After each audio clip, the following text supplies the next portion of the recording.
Just now we were listening to a very inspiring and enlightening and uplifting song which gave us the life story of a person who became the angel. From a man, an ordinary man, he became an angel. How he became an angel, what he did, what were the efforts he made. This is what the song was about. And one of the words with which by now I hope you are, at least most of you are familiar, was tapasya. As you know, you very often use the word yoga. Similarly is the word tapasya used, but in perhaps a wider sense. Tapasya, it has more wide connotation. Yoga also refers to a particular way of life, lifestyle, not merely the practice of meditation. When generally we translate the word yoga by using the word meditation, we are narrowing down the term. Actually, yoga is much more. It's not mere meditation. Meditation is only a small fraction of it, only a part of it. And the word tapasya heightens the effect of the word yoga and draws our particular attention to the intense, deep stage of practice of meditation, and also the lifestyle in which there is abnegation, renunciation, in which there is not any attachment to any worldly things. A tapasvi, someone who does tapasya, is known as tapasvi. Like a person who practices yoga is known as yogi. Similarly, a person who practices tapasya is known as tapasvi. Tapasvi is a person who hasn't got any more worldly desires. He is free from the material desires of the world.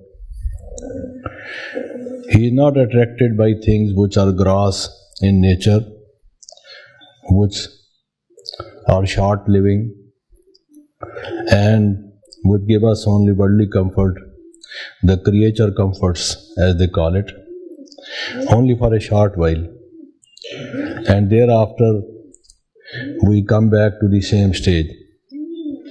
As a person who drinks alcohol and gets a kick, after the effect of the kick is over, he comes back again to the depressed stage and again feels like having another sip, another cup and another kick. So he is free from all this kind of worldly desires and attractions. No more worldly attractions, because the experience of a yogi and a tapasvi is of intense bliss, which does not come from the material things, neither from the sense organs, nor from the sources which are worldly, mundane, short-lived, ephemeral, transitory, but he is in a constant state of bliss, whatever happens. This qualifying phrase, whatever happens, is essential. To have tapasya is not a very big thing, very difficult, but to have tapasya or the experience of bliss. And I qualify it with the words, whatever happens. Because obstacles come. This is what the song also said. Many obstacles, many typhoons, tornadoes, storms came in Brahma Baba's life. But he depended only on one. We depend upon our friends, our relatives, some resource persons, certain people who are known to us, and many other kinds of ways and means. But the peculiarity and the speciality of a tapasvi or a yogi is that he has known from his experience, from his philosophical reasoning, his deep intellectual understanding, he has come to the conclusion other things are not dependable. They may fail you at the last moment. They are not the source of that kind of strength and energy on which you can always rely. The ultimate source, the ultimate strength, your ultimate companion, helpmate, someone who helps you out of the trouble, who never gives you up, who is always with you, who stands by his commitment, is one Supreme Father. So loving, so kind, so compassionate, true to his words, true to his promises, and without any limitations. He is the one on whom you can depend. Sometimes someone asks us for some kind of a help. We say, don't worry, we are with you. You can depend upon me. After saying, don't worry, we are with you, we add this sentence to heighten the effect. You can depend upon me. No, it is a wrong statement. We cannot depend upon you because you also depend upon something else. Your physical health, your monetary resources, your intellectual balance, and so on, your emotional stage. You yourself are dependent upon so many things.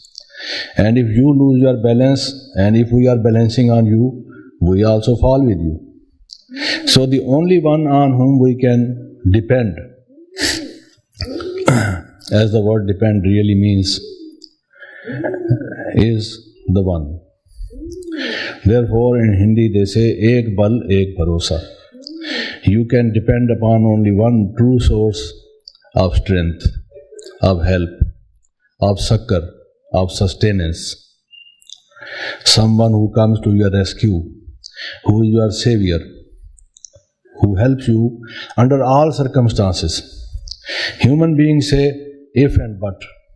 I would have helped you, but if this thing had not happened, I would have helped you.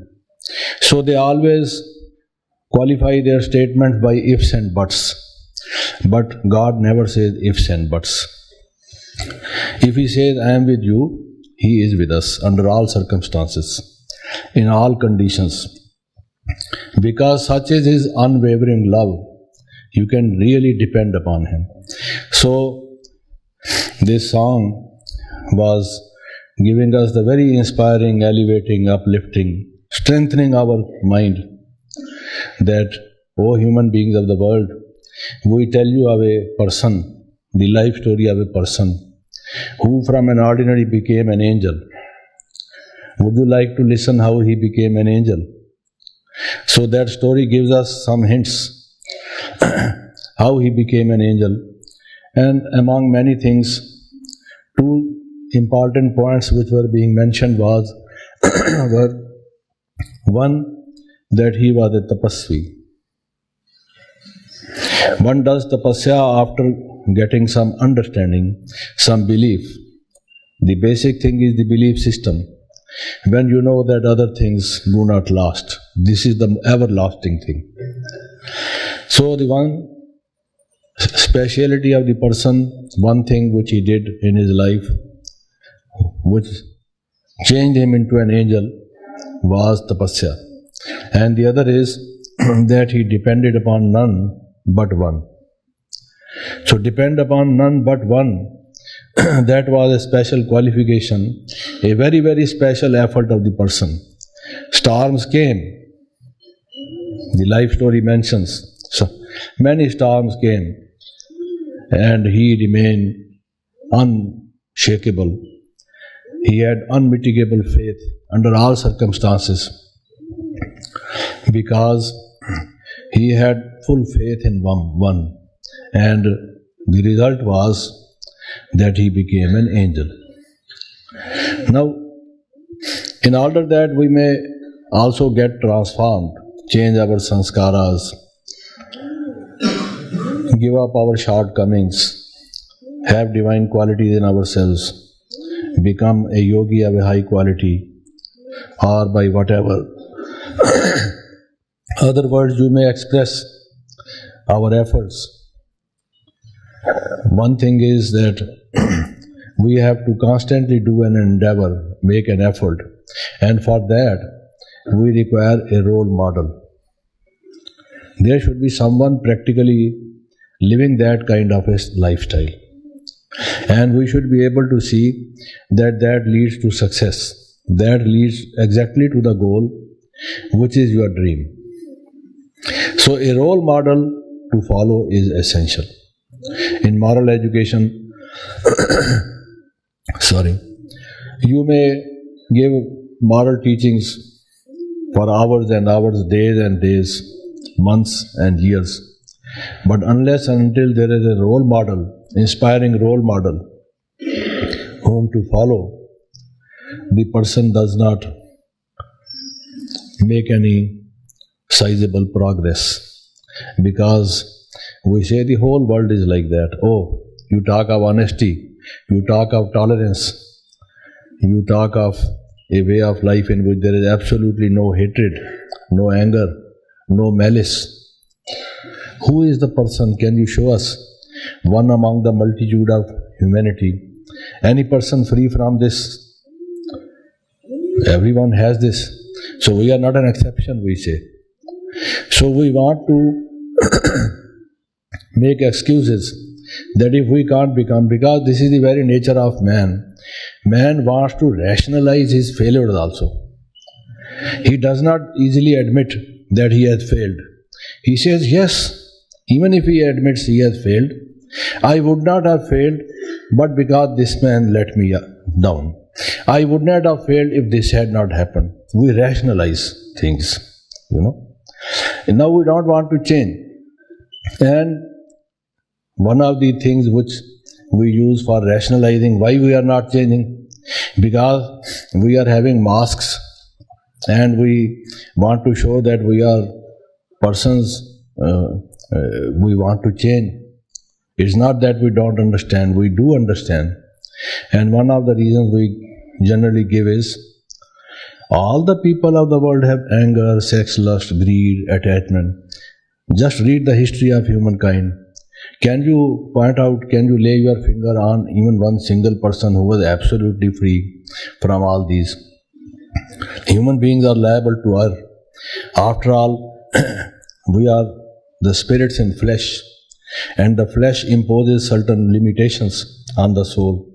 And because of the limitations, how can you feel that we can be having unlimited qualities? So we want to rationalize.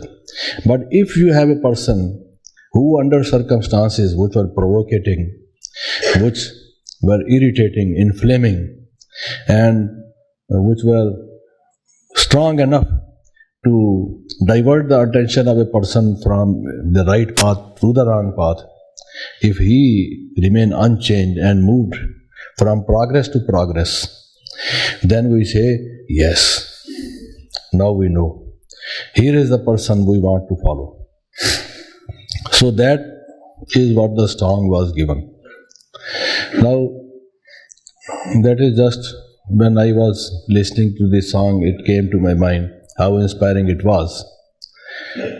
But today I would be saying something on a subject which Baba very often mentions in the Murlis, and he says that we are godly students and student life is the best, he says. Godly student life is the best. If we do not have this student life, then that means we are less than the best.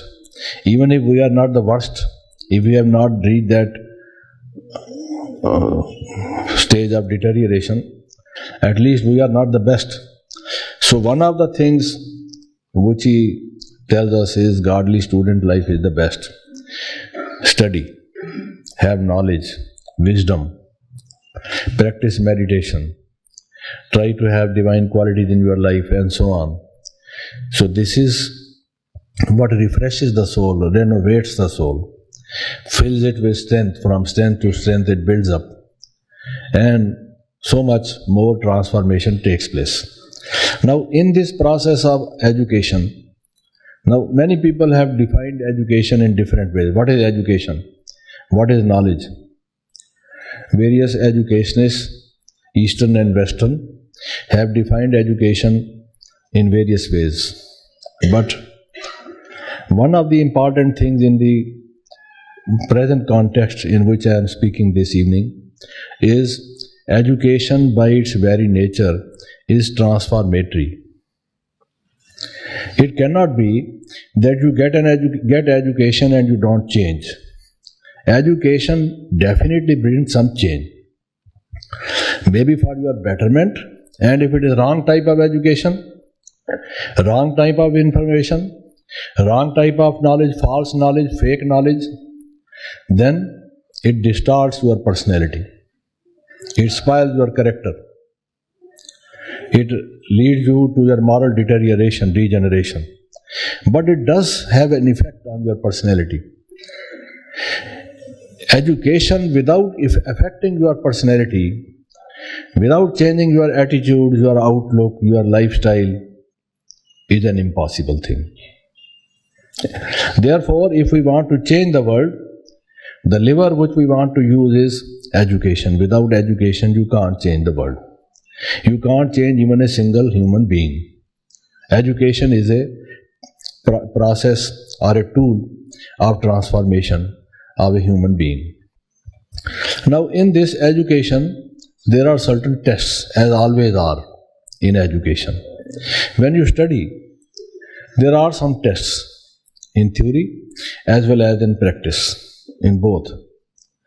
Now, generally, at the end of your period of study, what happens is that you are given a question paper, an examination paper, a test sheet, and you have to answer those questions. That is for your theoretical test. And in chemistry, physics, botany, zoology, other sciences, life sciences, physical sciences, you are to give examination of your practicals.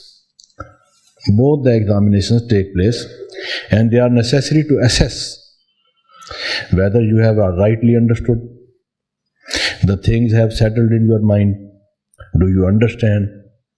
This is what Baba generally asks in Avyakt Murli. Children, do you understand? Yes, we say we do understand. But okay, whether you understand or not, the test will prove. Just by nodding, by shaking your neck and head from this way to this way or this way to this way, we are not satisfied what you are saying is correct or not. It's not that we immediately believe. The real test lies, the real assessment lies in the tests. Let the test come, and then we can know. And in our secular studies, when we study at schools, colleges and universities, generally the examination paper at the end has some questions, as I said, and those questions we do not know beforehand. Of course, there are some books which prepare us for our examination, and they generally tell us that such and such questions are important, and we must get prepared for it if we want to come out with flying colors. If we want to pass the test creditably. But in this education which Baba is giving, Baba tells the test beforehand. This is a wonderful thing in this education. Baba tells you there is a test which will come every day, every moment. Even when you breathe your last, you will be having that test. So, in the final stages, before giving up this mortal coil, this body, then again your final paper will have that test. Like a good teacher who prepares his students for the final examination, giving them some hints what they should prepare for. He is such a wonderful teacher, loving father, so that we may not fail. He tells us, sweet children, beloved children, may I tell you what will be the final test, so that you may prepare well in time.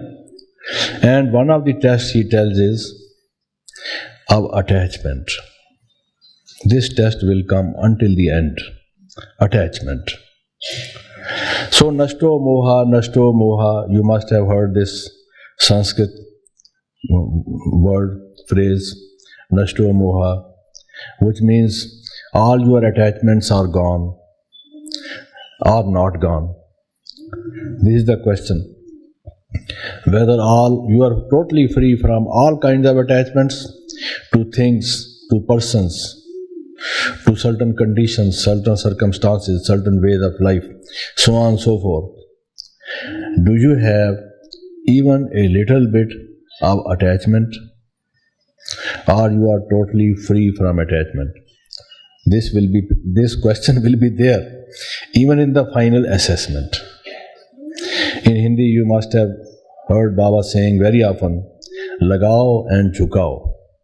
There are certain words which do not have, full-fledged translation, do not connote the meaning fully. So I think it is better to have those words in Hindi and to understand what they stand for. Lagao and jhukao. It is not mere attachment. Lagao and jhukao has a wider connotation, wider meaning than attachment. Attachment is something very, very gross. It may not be there, but still, lagao and jhukao may be there. Generally, we say lagao and jhukao, but actually it should be jhukao and lagao, because first of all comes the jhukao and then becomes the lagao. What is jhukao? Jhukao means your tendency, your bent of mind, your inclination. You are inclined to certain things, you see. Maybe rationally, maybe irrationally, maybe you understand or you don't understand. You have critically examined or you haven't. It is by habit or by whatever other reason, some kind of a tendency. We have not only the outlook and the attitudes, but we have certain tendencies. Human beings are slaves to certain tendencies which they have built up over a period of time, life after life. This lagao and jhukao has to be totally eliminated if we want to become farishta, that is the angel. For example, Baba says that you have to be free from all attractions to the relations. In Hindi, Baba generally says a farishta is free from rishta. Rishta means relationships, and farishta means angel. Angel has no worldly ties, no worldly attachments, no worldly bondages, no worldly dependence, no worldly attractions and pulls. He is not tied to the peg, any kind of peg, but is totally free so that it can fly. You can fly only when you are not tied to something by means of a string or a number of strings. Then only you can fly. A farishta or an angel can fly. So that means you are free from all these attractions, bondages, pulls, and so on. Now this lagao and jhukao is the root of all troubles. It is the root of all problems. It is the root of all negativity. It is the root of all vices. It is the root of all sins, whatever you may call. That is why again and again he says, he wants to pinpoint this one. You should be totally free from lagav and jhukao, or I say jhukav and lagav. How is it that we develop this habit, this tendency? How does this enemy of man enter his mind, his intellect, this lagav and jhukav, when in our original stage we are free from it? How is it that it finds a chance and enters into our thoughts, into our consciousness, and then begins to lead us to more and more, greater and greater deterioration, moral degeneration? People are talking of values, but why we lost values? And how can all values come together? They don't go into the root of it. Why we lose values? You see, that would explain this. What has led to the fall of civilizations?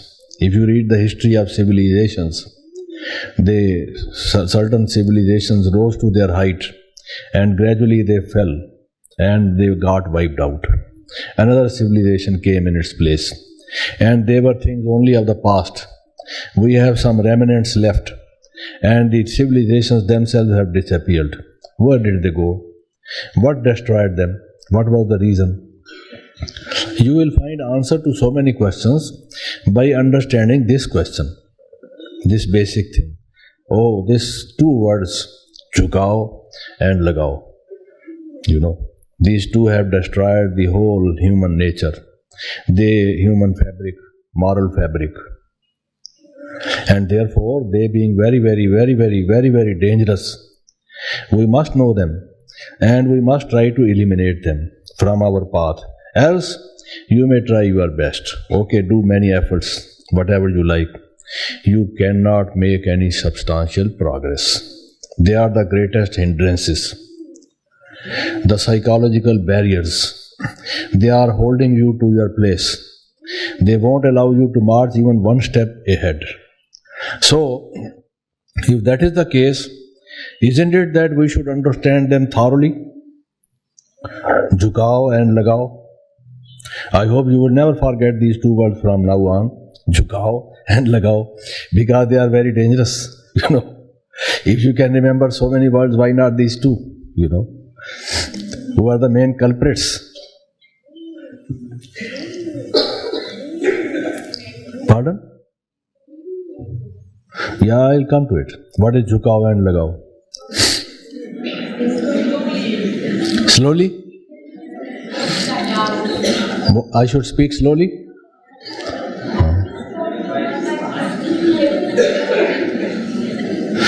So, you see, today I have been very, very slow, And if you want me to be more slow, then I am reminded of an event. One day what happened was I switched on the radio. I generally don't have the time to switch on the radio, but I thought that somehow the idea came to my mind, let me switch on the radio, because I was expecting some important news. I do not know what time the national news are given, but I just switched it on. Maybe it is not on the national network, maybe some provincial one. At least I will have that important news. So when I switched it on, what happened? Someone was giving the news to handicapped people. And what was he saying? आपको मैंने बताया है. I have told you this thing, So this was the first time I listened. I said, what is this man doing on All India Radio? How he has been allowed to speak like this?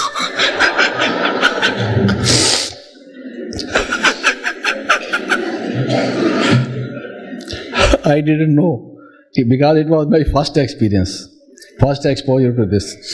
Somehow I enjoyed it, I continued. Like you enjoy like that system, The problem is of language, I know.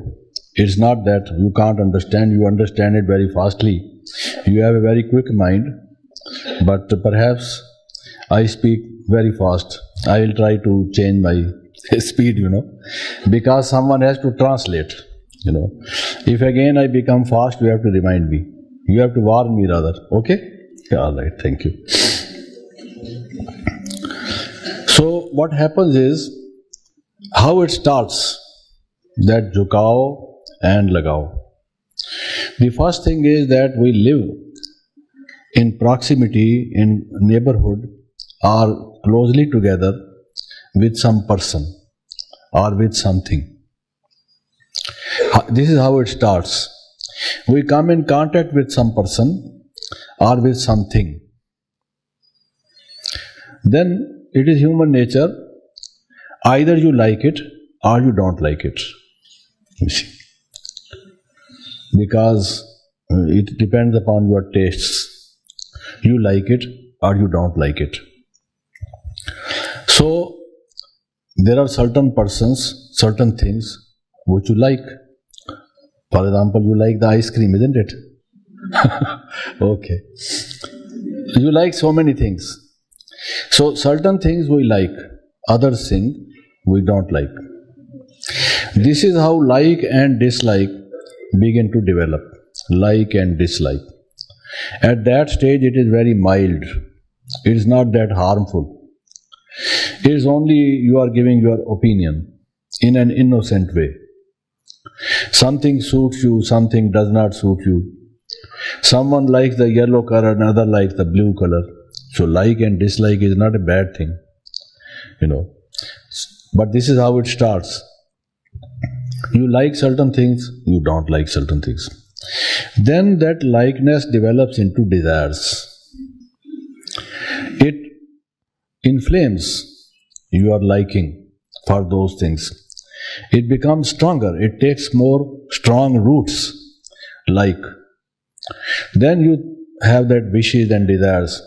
And they say, if wishes were horses, only fools would ride them, isn't it?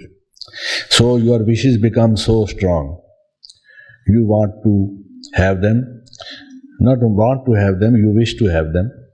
You strongly desire to have them.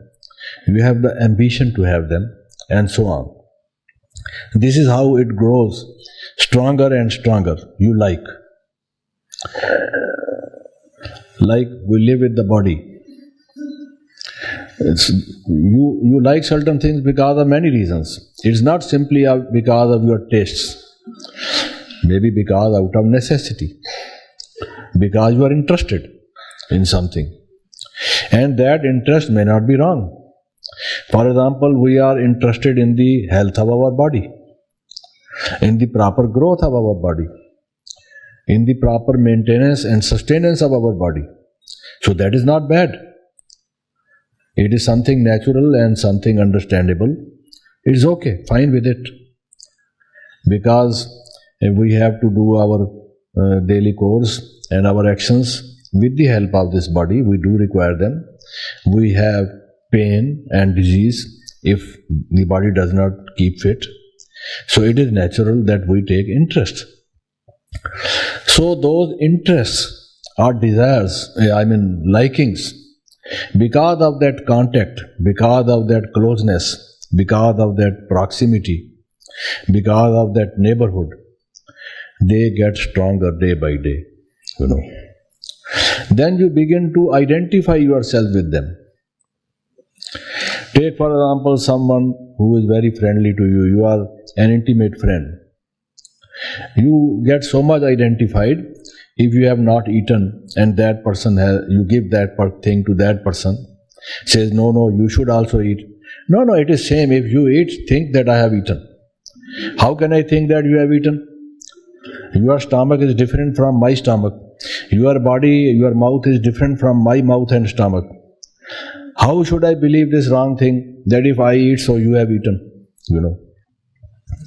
But we begin to love so much, have familiarity to such an extent, identification so much, so closeness, that we are prepared to sacrifice our own identity, get lost into the identity of that person, as if there are only two bodies and one soul, That happens between two persons. But this may also happen between the body and the soul. The soul is all for the body. If the body is okay, the soul feels I am okay. Of course, the body should be fit and it should be without any disease, it should be healthy. But to wrongly believe that the body is me, I am body, to identify it to such an extent is the height of ignorance, It's false knowledge. But this you know from the daily life as it happens. It happens, So, this develops into desires. This liking, it becomes inclination. Again and again your mind goes to those things. I have not eaten it for a long time. How about eating it today? You see. Why not have that thing? So then you begin to remember that thing. It occupies your mind. It gradually sits on the throne of your heart, You love it so much that you are infatuated with it. You cannot be without it, So this is how it grows. First of all is the contact. Then the contact brings either the like or dislike. The dislike is also wrong, it changed into hatred. I am not at the moment discussing about that part of the thing, hatred. That also is very dangerous. But this one I like. If you like one thing, naturally you don't like another thing. So I am just pinpointing on this like, because if you like, I can understand that you don't like certain things. And naturally there will be hatred also. So that liking changes into inclinations, desires, wishes, And that multiplies. That takes strong roots. Gradually you come into the grip of it. You become a slave to it. Like a bonded labor, you are doing everything for it. So much so that in order to possess something, to have an affair with somebody, some may even commit a murder. You see, because someone likes this person so much that if there is any obstacle in the way, in order to remove that obstacle, he may even kill that person. Because I like, and this person is the obstacle, All crimes, all vices, all sins, as I told you, arise from this. Because you like, you desire, you wish, and then become your tendency. Then it becomes infatuation. Infatuation is a stage of desire when your reasoning power is lost. There may be a very feeble voice in your mind, a whisper in your mind that this is not correct, but you don't listen. Your reasoning power is so much damaged. Judgment power is so much lost that you think it is wrong. You know it is wrong, but still you are in it. You can't be without it. Some people smoke because they like it. The doctor tells them you will have cancer. Give this up, tobacco. But he says, oh, I have to die one day. I cannot give up this. I am prepared to give up my body. So if I get cancer, even otherwise also people get cancer. He does not listen to the saner advice. He is so much lost in the proper reasoning of things that he has lost his judgment and does something which may lead him even to death. By dying, this person will lose tobacco also. It is not that you will be losing your body, but you will be losing tobacco also. Doesn't matter. He thinks I am consuming tobacco. He does not know that the tobacco is consuming him. It is the other way around. It is not that way. People generally say he is a consumer. They don't know that this person is being consumed, not consumer. Consumer is also consumed in the process. So this is what happens. So from like, it changes into, now this was first of all jhukao. Jhukao means inclination. A small tendency, a mild tendency. You are liking for it. But then it changes into lagao, attachment, a strong attraction, a pull, a very strong desire to possess it, to be always with it, to be never without it, A person thinks it is a great deprival if this thing is lost, That is lagao. That stage of liking is called lagao. And that one, the earlier one, as I said, that milder form is jhukao. Tendency. Again and again, you want to meet that person. I like to speak to that person. He is very lovable, speaks very nicely, he is very informative, very good personality, so on and so forth. So, jhukao. Then jhukao change into lagao. And this results in so many things because it occupies your memory, it blurs your judgment, it makes you lose your reasoning, it takes you to the stage of damnation. You know you are going down and down, but you don't care. You become so much,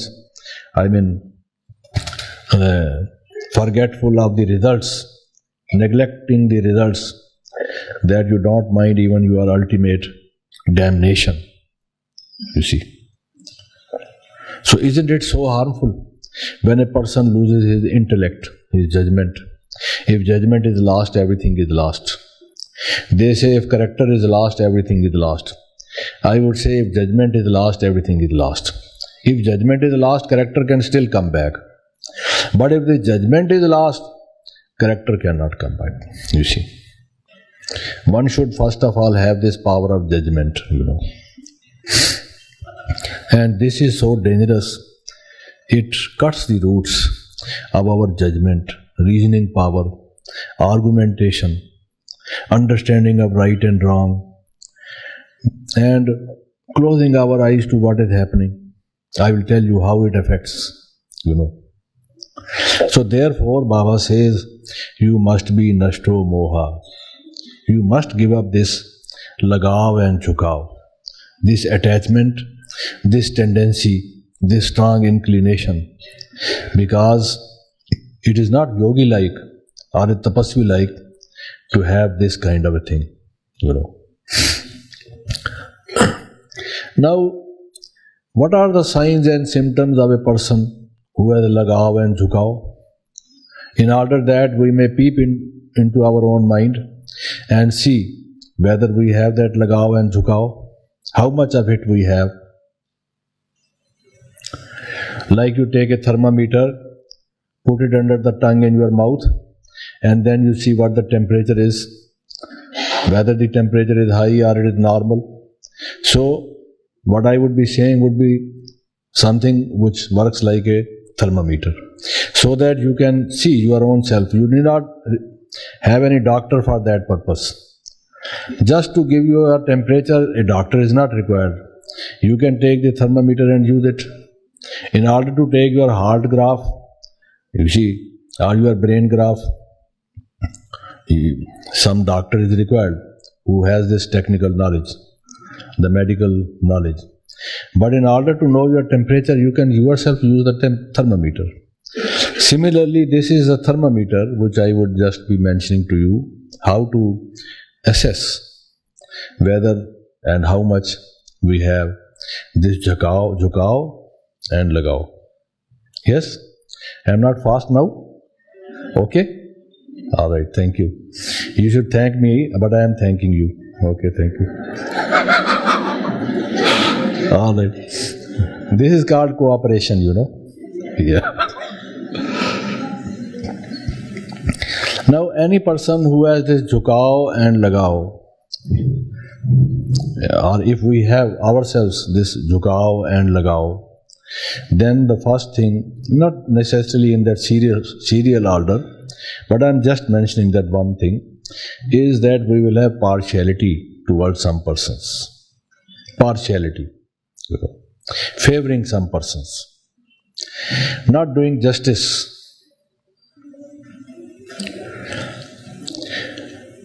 We may be praising them more, even if they have lesser merit, and not praising the other person as much because we do not have that jhukao or lagao with that person, even if the other person is more meritorious. So one of the tendencies of the person would be to be partial. Give something, would give more to this person than to that person. Give more chances to this person than to that person. More attention to this person than to that person. Everything more. Favoring this person more than this. Giving more valuable gifts to this person than to that person. Remembering more, writing more letters to this person than to that person. Without any reason, because the heart has a pull toward that person. The strings of my heart are in the hands of another person. This is what happens. Like a monkey, I dance to the tune of the master. The other person becomes the master and we become the slaves. We talk of freedom, liberty, equality and fraternity. But where is this liberty? We have lost liberty, that freedom, because this is the first bondage. You are bonded to somebody, tied up to someone. You do not want to do anything alone without that person. So the one thing which we find in a person who has this kind of jhukao or lagao or attachment or inclination, a bent of mind towards that person, is partiality and also this favoritism. And another is, you always open your mind to that person. Whatever happens in your life, you just immediately pick up the telephone and tell that person the trauma in your life, the drama in your life, and the mama in your life. Whatever happens, the first person to know about your news is that person. You must speak to that person. Then only you feel relieved. Whether that person can help you or not is another question. But that person is definitely your confidant. You always confide into that person. The most secretive things, the most personal things, the most confidential things, the most private things, because you have no privacy so far as that person is concerned. Because you think you are one. He and me are one. So if we are one, if I know, why does he not know? He must know. So I must immediately inform what happened. So immediately we pick up the phone and we say, do you know what happened to me today? And that sweet person says, so what happened? What happened? Tell me. So in Hindi, in Baba's Murli, Baba says, Jhanmai, Jhungmai. We talk of all these useless things, waste of time. What happens if that other person comes to know? Why you want to tell that person? Involve that person? For no reason, nothing. Just to while away time, You have just found some kind of a linkage with that person and bondage with that person, building up karmic account with that person. You don't know what is happening, So, what you do is, in Hindi, Baba says, Dil ka hal. What happens? You just open your heart. Open heart surgery, You open your heart to that person. You just reveal everything to that person. You can conceal nothing.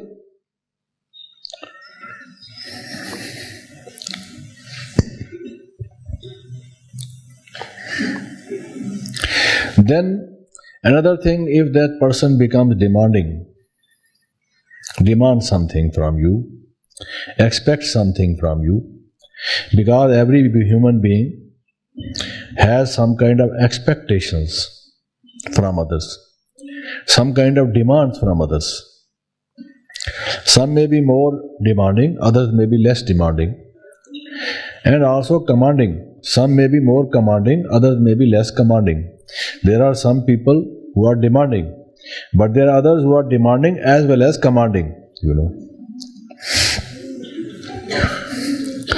So, if this person demands something, and that demand or expectation is not right, not justified, as we should say, even then we try to please that person, appease that person, you should say, the person towards whom we are attached.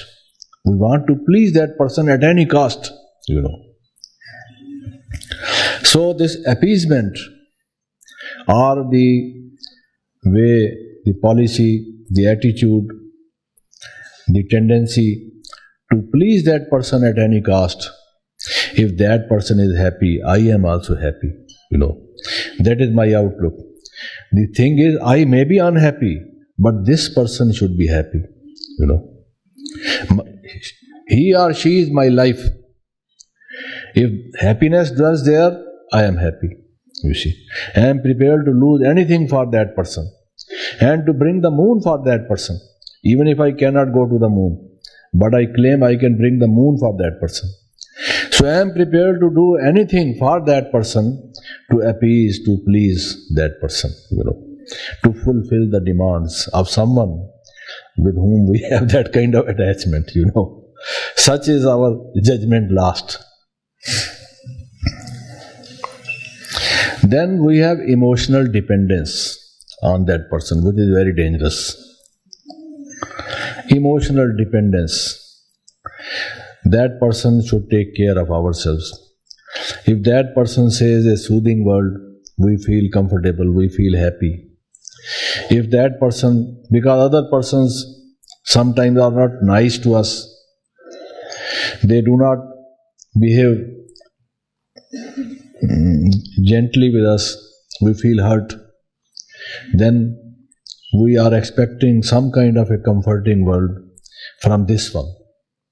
So in order to soothe our emotions, we always have kind of a dependence on this person. Like a small baby, like the baby goes to the mother weeping, Mama, this thing happened, and Mama says, you come to me, I will take care of you. You see, I will protect you, and so on.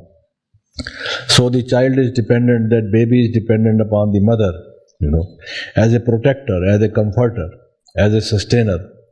So happens with us, that person fills that gap. We become emotionally dependent. We cannot stand on our own legs. We cannot be self-sustaining, self-reliant. On the other hand, we are in the hands of that person. Then another sign is that our memory is generally occupied with it. What is that person doing at the moment? Must have gone to the office. Let me see. Just make a call and see. How are you? I just thought of you. Have you taken your tea? Your lunch? Why don't you come here? We share the lunch, and so on. So somehow or the other, those thoughts of the other person come to my mind. And a person cannot be yogi if his remembrance, his loveful remembrance, instead of being directed towards Shiv Baba, is directed towards embodied persons, mortal beings, human beings, So because yoga is changing your mind, the direction of your mind, from the mundane to the super mundane, from the mortal to the immortal, from the material to the spiritual. On the other hand, you are doing the reverse. It is not yoga, it is something opposite of yoga. You are having yoga with that person rather than with God. You are standing on your head rather than on your legs. Nature made that you should stand on your legs, but you are standing on your head. How long you can stand? Okay, try. You see. So this emotional dependence, and then the remembrance of that constant remembrance, it knocks at the door of your mind. How are you? What are you doing? Why don't you come here? I just thought of you. So on, and we make so many excuses to talk to each other, to be close to each other, to be with each other, because we cannot be without that person. It has now reached such a stage that we cannot be without that person. Baba says, think that I am your Sati. On the other hand, we have made that person as our Sati, our companion. Instead of making Baba our companion, we are always constantly keeping the company of that person in our thought, in our minds, Then ultimately, what happens is, you think that person belongs to you, and that person also thinks you belong to that person. This question of belonging depends, as if that is your property. You purchased it. You are your owner. You think that it is your birthright to have it. Baba says you should say Mere Baba. It is Baba, my Baba, And on the other hand, say this my friend, my that person, this person and that, that kind of thing. So that kind of change in our consciousness, in our thinking takes place. And when you think someone belongs to you, you become jealous. If other person takes more of that person's time, attracts more attention of that person, then you feel that you have your right. That person should give more attention to you, more love to you. Many quarrels in family and in relationships take place because you are expecting more response, more warm response from certain people, and you think that they are being more warm to other people than to you, and you had thought that that person belongs to you, but now you feel that that person in fact belongs to the other person, so your heart is broken. We say heart broken, so jealousy, rivalry, and then from that hatred toward that person who is taking more attention, and the feeling of vengeance, all these things. I am not just trying to elaborate the results of each one of them. For example, I said partiality or favor. There are so many consequences, so many vices which come from it. Because the value of justice is gone. If you have, and your honesty is also gone. When you are having familiarity with somebody, you are being more soft to someone, more hard to another one. You are not equitable, not doing justice. Where is the value of justice gone? We say there should be justice. We are discussing values without discussing as to where have those values gone, why they have been lost, because of this. For example, some people love, they have more desire, more inclination, more liking for the money rather than the man. They don't think that we are all brothers and sisters, we are children of God, we are family members. They are attracted more towards the money, therefore they exploit. How did communism come in vogue? Because Karl Marx explained that man is after money, he is selfish. He wants to hold and hold more money, greedy, and wants to exploit, being unjust to others. But why? He neglects the man and is attracted towards the money, So that kind of attraction, desire for money, that is what is leading him to exploitation, to desire, and so many consequences thereafter. So So if you just, whatever I am saying, if you further elaborate it, you will find, as I said earlier, all the vices, all the shortcomings, all the negativities arise from these. For example, I was saying, when you think that this person belongs to me, my friend, and he is mine, and I always expect this kind of thing from him. Because when you say, Baba therefore says, Mera Tera, mine and thine. When you say it is mine, you have expectations, some demands. If those are not fulfilled, you feel depressed, unhappy. Why? You never expected this kind of thing from this one. You helped him in time of need. You have been so nice to that person. You have been loving, caring, kind, sympathetic, so on and so forth. And today you feel shocked that this person is behaving the other way. So where from those expectations and desires and demands arose? Because you thought that that person belongs to me. Because that developed from your desire, jhukao and lagao, So that kind of thing. So therefore Baba has been saying, Mera pan and Tera pan. You must give up this mine and thine.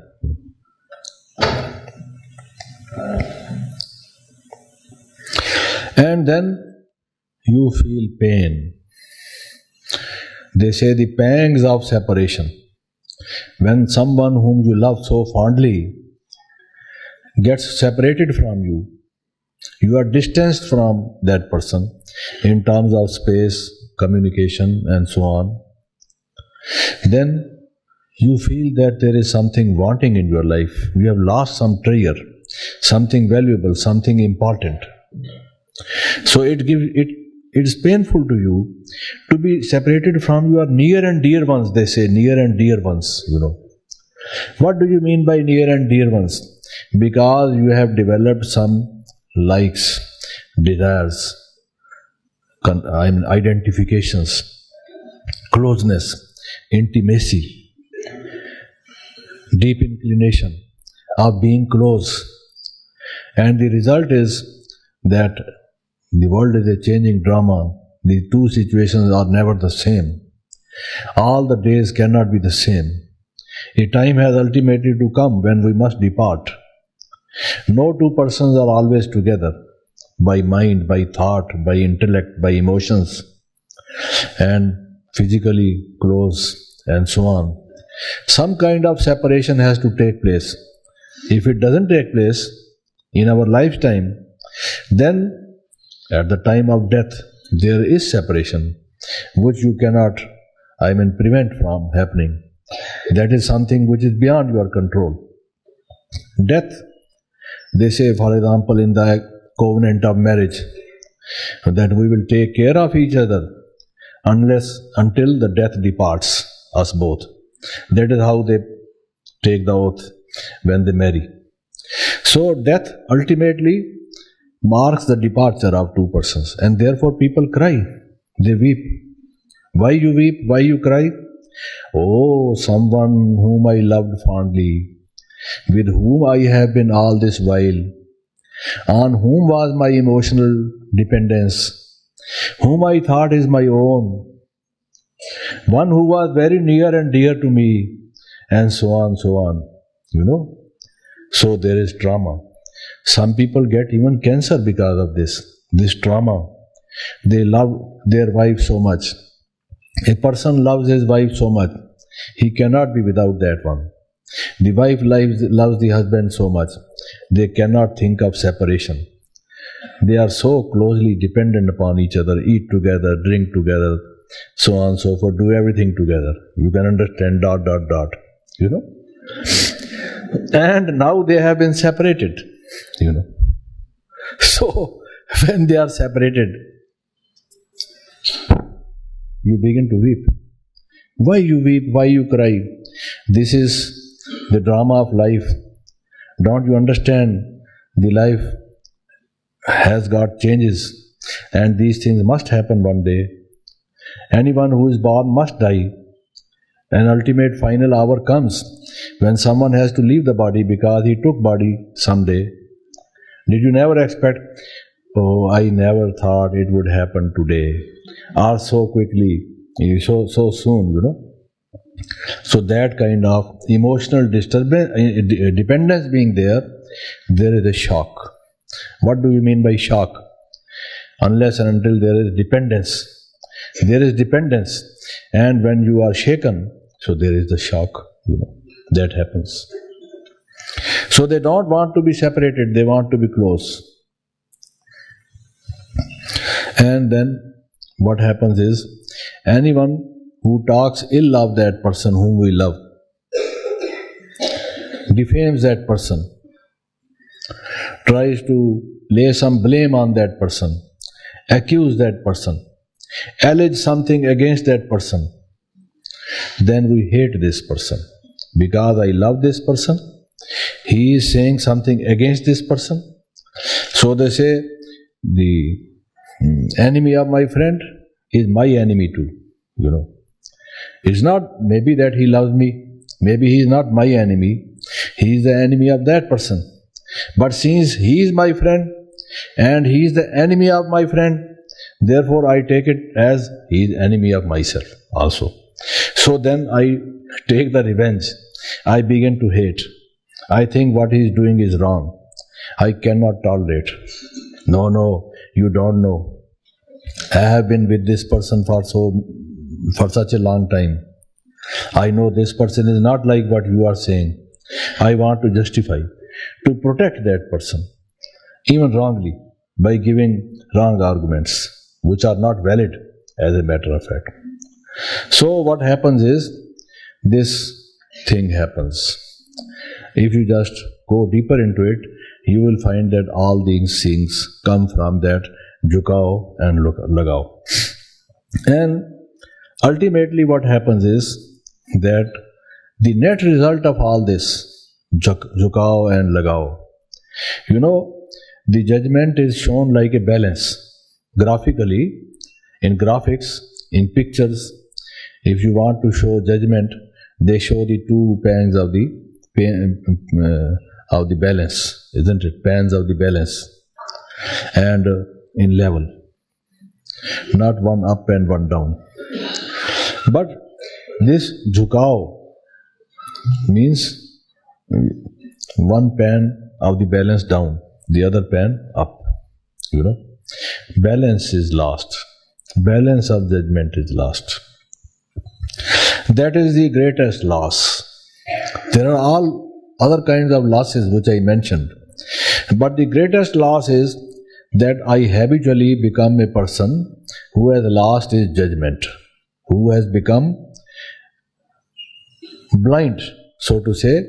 So far as judgment is concerned, I can't see what is right from wrong, what is justified from not justified.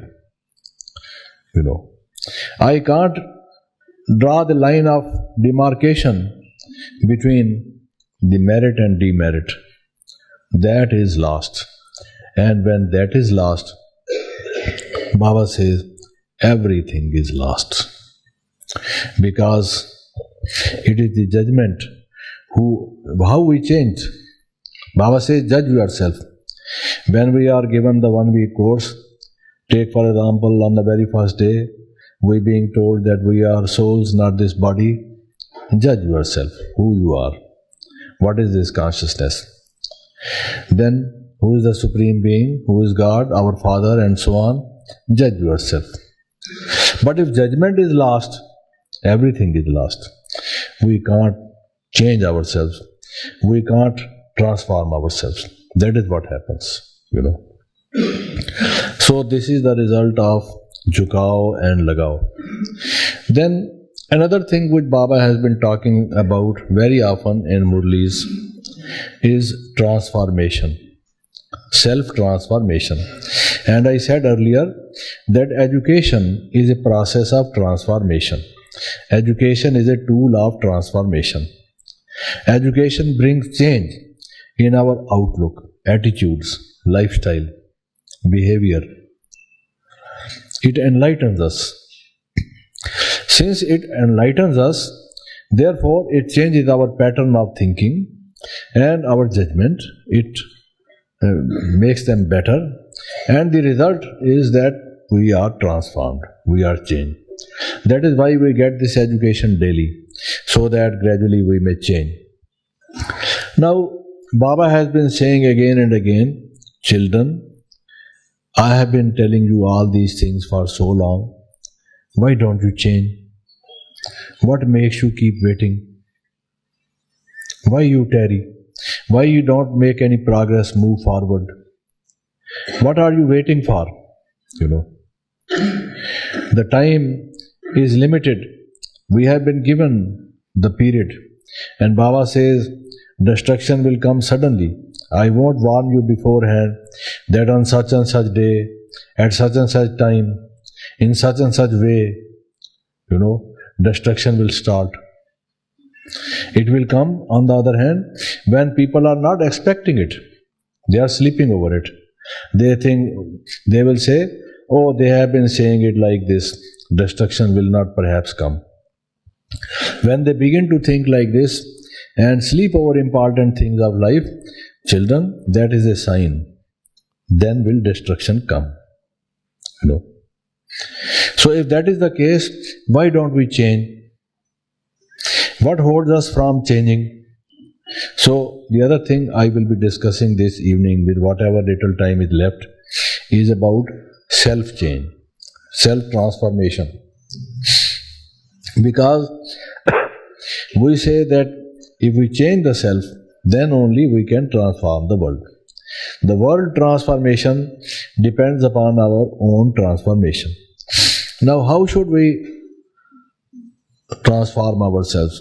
What are the factors which determine the pace, the speed of our transformation? Why our progress is slow, if it is? The reasons for it. What should we keep in mind so that we can accelerate this process? This is what I will be briefly telling. Now, the first thing is dispassion, vairagya. Baba says vairagya. What do we mean by vairagya? That you don't have any worldly passions. You don't have any, I don't read, English Murli is translated into English, so I don't know what word you are properly using it. Some sister would...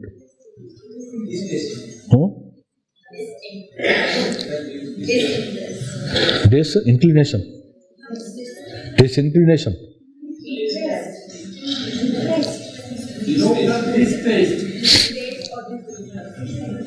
It is not clear.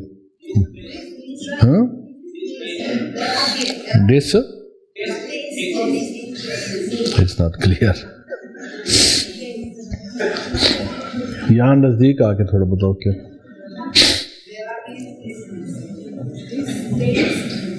Distaste. I see. I think distaste. Why should we lose our taste? You see. Why should we have distaste? If our salivary glands,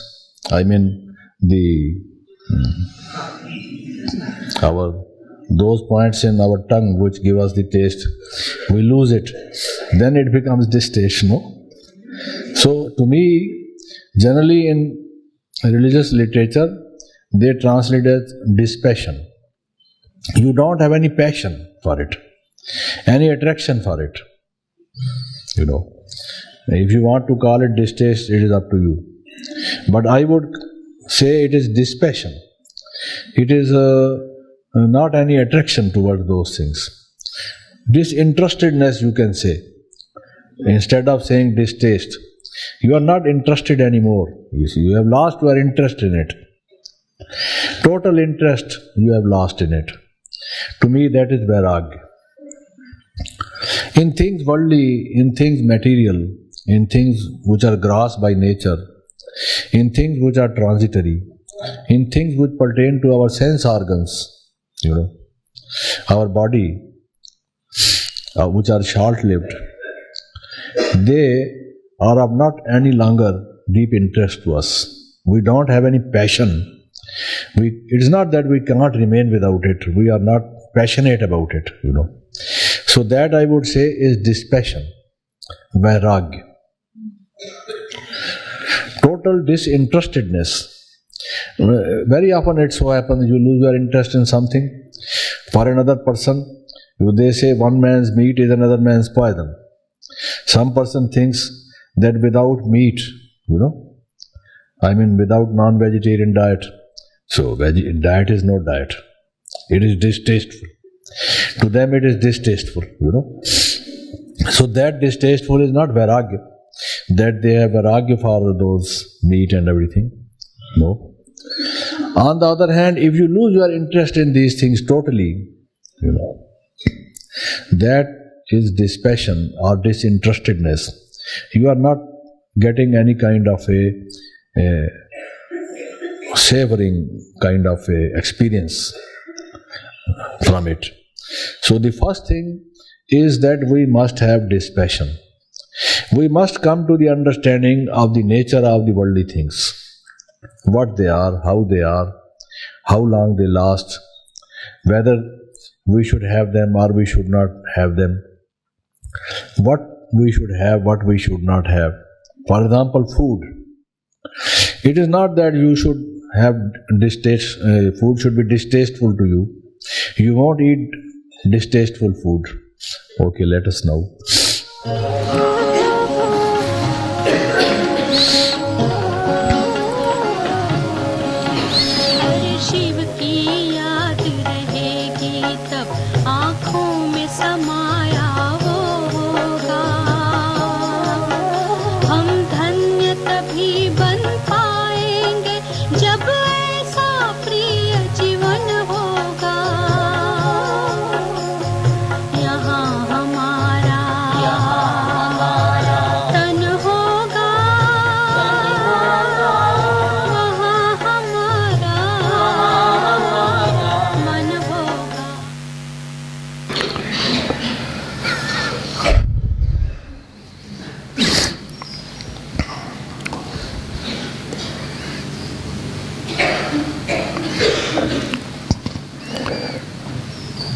If we talk in terms of food, there are certain things which are unpalatable. We do not like their taste. They are unpalatable. So perhaps that may be distasteful to us. But the word distasteful has got in it a little bit, if not much, of a feeling of some kind of hatred, something which you utterly dislike, for example. So we want to have vairagya without any hatred, but with the understanding that this is not good. We give it up. We give it up not because we hate it or we have a little bit of attitude of hating it, but still we feel it is not worth, not useful, and perhaps it is bad or harmful, and therefore we must give it up. With that understanding, we give it up. That is what I wanted to say. But since I have spent my time, the class was up to 7:30, so I would like to say Om Shanti and thank you. All right.